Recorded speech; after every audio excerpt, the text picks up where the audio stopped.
Hoy nos toca hablar de un filósofo que por fin nos saca de la Edad Media y nos va poniendo en la Edad Moderna, donde todo va a ir cambiando o girando más hacia la razón y hacia el hombre. Y es que este señor va a empezar a hablar de algunas cositas que se podría entender como la filosofía de la ciencia al principio. Un señor que va a sentar las pautas de cómo se debe hacer un análisis y una investigación científica y cómo se debe utilizar esa investigación para hablar de la verdad de las cosas, una verdad que no cambie, una verdad que se mantenga. Hoy presentamos a Francis Bacon.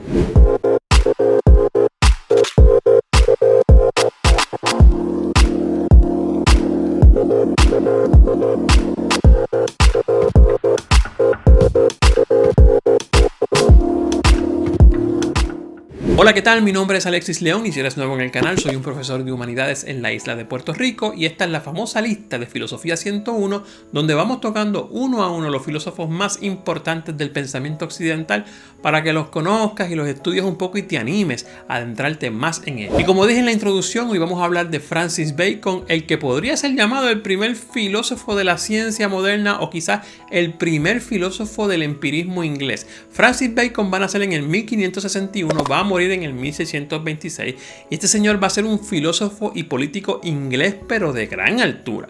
Va a estudiar en Cambridge, en el 1576 va a ingresar a estudiar leyes en Londres, aunque después va a marcharse a Francia para ser básicamente un empleado o un político en una misión diplomática. Esto nos deja ver la gran gama de cosas y la gran gama de actividades en las que se desempeñó Francis Bacon, más o menos siguiendo los pasos de nuestro amigo Maquiavelo, que te pongo el video por aquí si no lo has visto porque está bien bueno. Ahora bien, si con esto no fuera suficiente, vamos a hablar un poco más de la biografía para entender por qué después él va a entrar a lo que es filosofía o filosofía de la ciencia. En el 1584, este señor va a conseguir un escaño en la Cámara de los Comunes, lo que se puede llamar la legislatura en ese momento de Inglaterra, y va a estar en ese cargo nada más y nada menos que 36 años, o sea 36 años trabajando en un cargo público, en un cargo básicamente político, conociendo muchas personas, conociendo muchos proyectos, teniendo acceso a mucha información directa del gobierno. Francis Bacon no es el filósofo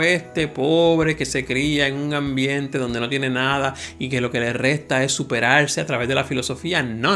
El que le diga a usted que la filosofía es cuestión de revolución o es cuestión de siempre ir en contra de la corriente, nada que ver. Francis Bacon estaba bastante acomodado en su vida. Eso sí, en el 1621 se va a buscar un caso judicial y va a ser destituido de su cargo y encarcelado, aunque después le van a conmutar la pena y va a salir libre, pero eso le significó perder el favor real, o sea, perder todo tipo de conexión y todo tipo de probabilidad de volver a pertenecer al gobierno, por lo que Francis Bacon en el 1621 se va a lanzar entonces a pensar y hacer toda su carrera en el pensamiento filosófico científico. ¿Y en quién ustedes creen que se va a detener Francis Bacon al comenzar? En el filósofo de la antigüedad que básicamente había hablado de todo. Estamos hablando de Aristóteles, y una cosa que Francis Bacon va a criticar de Aristóteles es que va a decir que, a diferencia de Aristóteles, que sí decía que la experiencia es muy importante, pero la realidad o la verdad se conseguía con otros mecanismos, Francis Bacon va a decir que la verdad solamente se puede alcanzar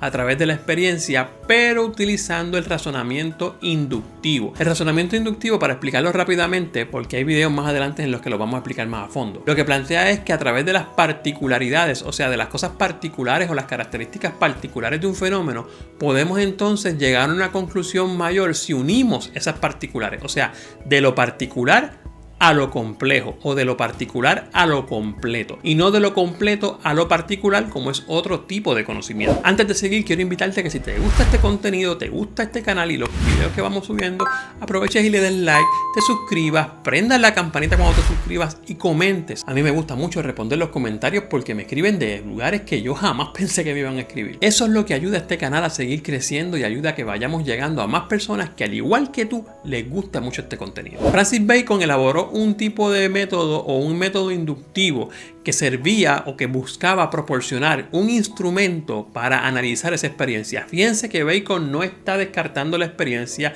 fíjense que Bacon está poniendo mucho énfasis en la experiencia, o sea, en lo empírico, o sea, en lo que entra a nosotros por los 5 sentidos. Para Francis Bacon, la única forma de acceder a la realidad y de tener constancia de la realidad es a través de los 5 sentidos: gusto, olfato, audición, visión y tacto. 5 sentidos. Ahora, esos 5 sentidos nos dan acceso a la realidad, pero necesitamos un instrumento, un método, una forma, unos pasos para yo ir analizando esa experiencia.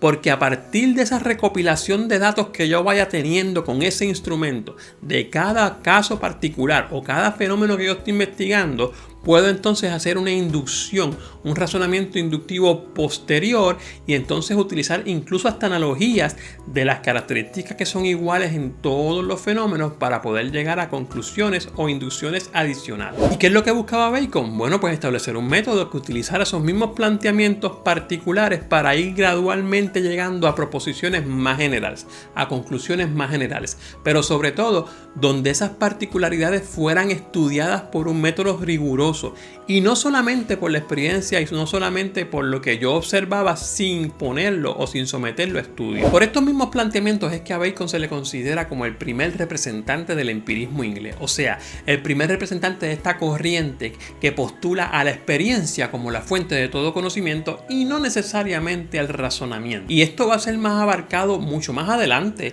por filósofos y pensadores como John Locke, George Berkeley, David Hume y el mismo Descartes. Eventualmente llegaremos a Descartes, vamos con calma. Ahora, ¿en dónde chocaba bien duro Bacon con Aristóteles? En que Bacon decía que hay que apropiarse de instrumentos que sean eficaces para dominar la naturaleza. Y dominar la naturaleza en el sentido de dominar los datos que ella nos da. Eso Aristóteles no lo había como que cubierto completamente. No podemos criticar a Aristóteles, estamos hablando de 1000 o más de 1000 años atrás. Ese instrumento que va a proponer Bacon son los experimentos, porque los experimentos interpretan y dan forma a esos datos que yo tengo a través de la experiencia sensible, o sea, a través del empirismo. Y es que el entendimiento humano, dice Bacon, es demasiado débil y está limitado por todas partes. O sea, que el entendimiento humano tiene muchos prejuicios, muchas barreras, que él eventualmente le va a poner un nombre, vamos a hablar de eso ya mismo. Pero que tenemos que empezar a salir de ese problema y a trabajar un método que nos permita entonces acercarnos a ese entendimiento de una forma certera. La palabra en latín que él utiliza para hablar de estos prejuicios o de estos obstáculos es ídola,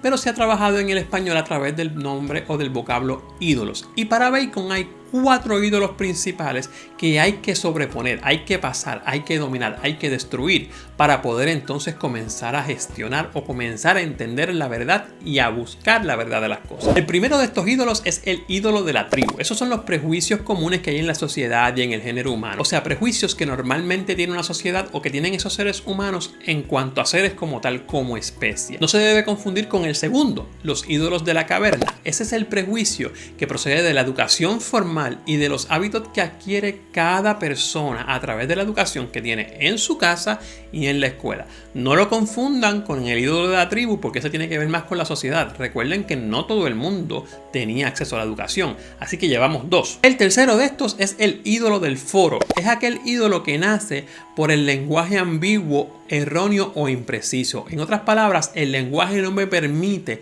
hablar o decir o expresar la realidad de la cosa en sí. Muy interesante, Francis Bacon en el 1600 hablando de la incapacidad del lenguaje para expresar la realidad, algo que va a ser tomado en el siglo XX por otros pensadores. Y el cuarto de estos ídolos que plantea Francis Bacon, que es mi favorito, es el ídolo del teatro, que son los prejuicios que provienen de la falsa filosofía, que no es otra cosa como si fuera una fábula puesta en escena, o sea, como un teatro puesto en escena.